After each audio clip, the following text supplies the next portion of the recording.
we are going to be graphing the graph of the natural log of x squared minus 4. So first we must consider the domain of the function. And we know that our domain of a natural log cannot be negative, therefore we can't plug in any values that are in between -2 and 2. So next we're going to find our discontinuities. And because it's a natural log graph, we know there's going to be vertical asymptotes at that x equals positive and -2, and we know that the function is also going to be discontinuous from -2 to 2. So next we're going to focus on end behavior, and in order to find the end behavior, we're going to have to take the limit x approaches -2 from the left, because it doesn't approach it from the right, of f of x. And for that, as we approach -2 from the left, we're going to reach negative infinity.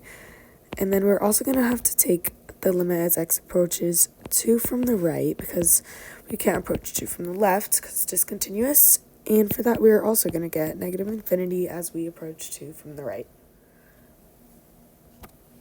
Okay, next up is to find the intercepts of our graph.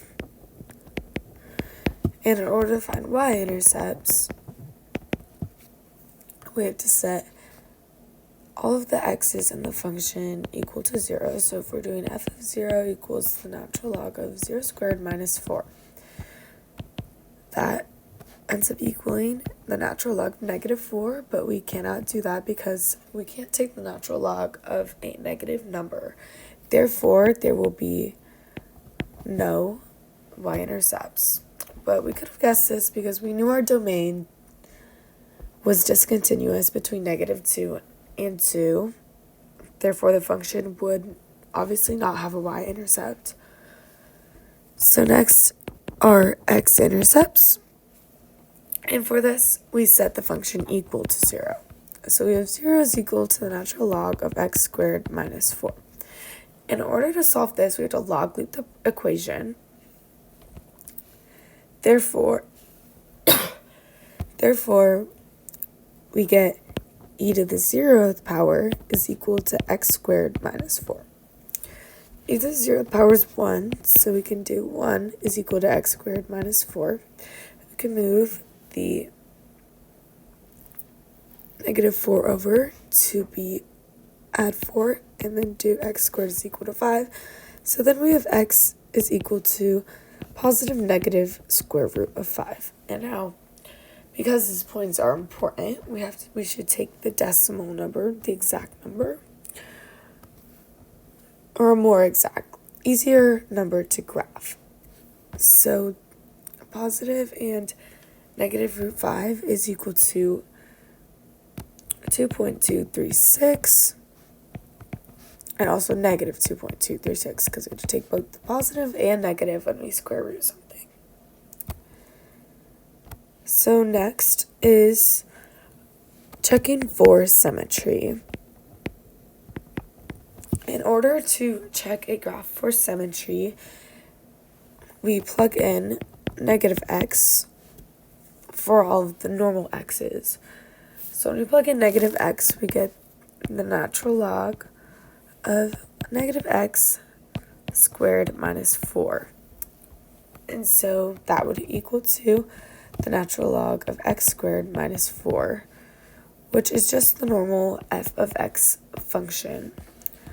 So because of that, we do have symmetry. This would be symmetry actually over the y-axis, because it is an even function. Okay, next we are going to find out where the function is increasing and decreasing. So in order to do that, we have to find the derivative, the first derivative of our original function. And our first derivative we can find using chain rule and power rule. So that is equal to 1 over x squared minus 4 multiplied by 2x gets us when we do chain rule and power rule, that's what we get. And then simplified is 2x over x squared minus 4. So now we know that the function is, first off, discontinuous at x equals positive or negative 2, and that shows true right there. Therefore, those are our critical points, and we don't really have any specific endpoints on the right and left of our graph. So when we plug in our critical points, I'm going to cross this off because we know that there will be no graph there. Therefore, we don't have to check for positive or increasing or decreasing intervals there. So this would be f prime. And so as we take f prime of negative 3, we get a negative number. So this interval would be decreasing.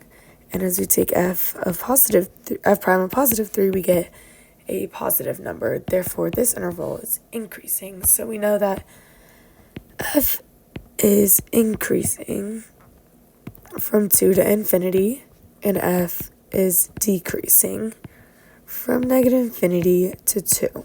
Next is to find our extrema, which is our mins and maxes, but we actually don't have any of them because our critical points, 2 and negative 2, are both discontinuous, so we will have none of those. Next, we are going to find our intervals of concavity. In order to do that, we have to find the second derivative, and doing chain rule, or doing quotient rule, this is the product we get. And then after simplifying it, we get negative 2 x squared to the second plus 4 over x squared minus 4 to the second. And so for this, we're going to take our critical points again,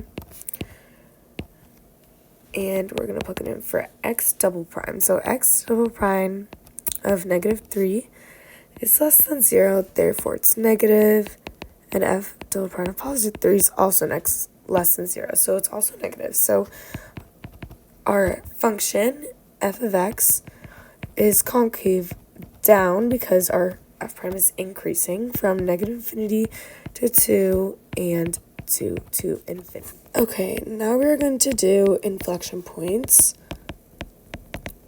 However, we know that there are going to be none of those because the graph does not change concavity. So now we're going to graph. For a graph, we know that there are vertical asymptotes on negative 2 and positive 2.